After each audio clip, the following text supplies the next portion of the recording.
बुधवार दोपहर हांगकांग के ताइपो जिले में आसमान अचानक काला पड़ने लगा। लोगों ने सोचा शायद बारिश आने वाली है, लेकिन कुछ ही मिनटों में आसमान नहीं 32 मंजिला इमारत के बाहर लगी बांस की इसकी फोल्डिंग धधक रही थी।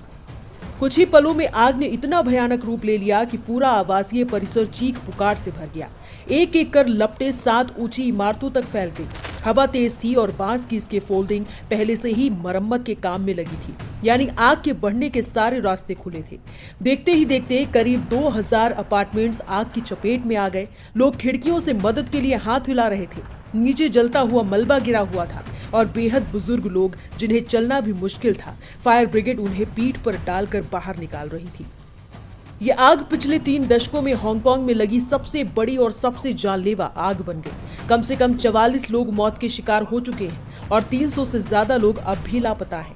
उनके परिवार रात भर सड़कों पर खड़े रहे, उम्मीद और डर के बीच। दमकल विभाग ने आग से लड़ने के लिए 140 से ज्यादा फायर ट्रक और 60 एम्बुलेंस भेजी, लेकिन चुनौती आसान नहीं थी।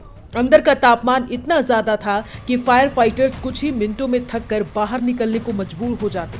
ऊपर तक पानी पहुंचाने में दिक्कत थी। नीचे से स्कैफोल्डिंग और मलबा लगातार गिर रहा था। फायर सर्विस ऑपरेशंस के डिप्टी डायरेक्टर डेरेक चांद ने कहा कि भीतर का तापमान हमें अंदर जाने ही नहीं दे रहा था। ऊपर की मंजिलों तक पहुंचना सबसे मुश्किल काम बन गया। रात के वक्त पूरे न्यू टेरिटरीज इलाके में धुएं की मोटी परत फैल चुकी थी। इमारतें एक एक करके अंधेरे में गायब होने लगी। आग को लेवल 5 अलर्ट यानी हांगकांग की सबसे बड़ी आपात श्रेणी घोषित कर दिया गया। पुलिस और पैरामेडिक्स ने आसपास की सड़कों को खाली कराया और लगभग 900 लोगों को अस्थायी राहत शिविरों में भेजा गया। इसी बीच एक दुखद खबर ये भी आई कि आग बुझाने के दौरान एक फायर फाइटर की जान चली गई।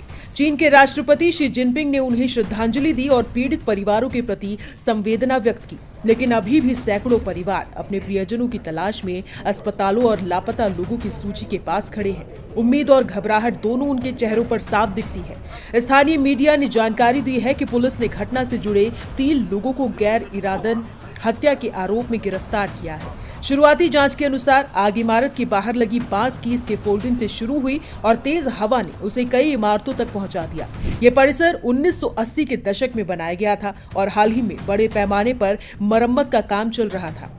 कई लोगों को यह हादसा 1996 की याद दिला गया, जब कोवलून में लगी भीषण आग में 41 लोगों की मौत हुई थी।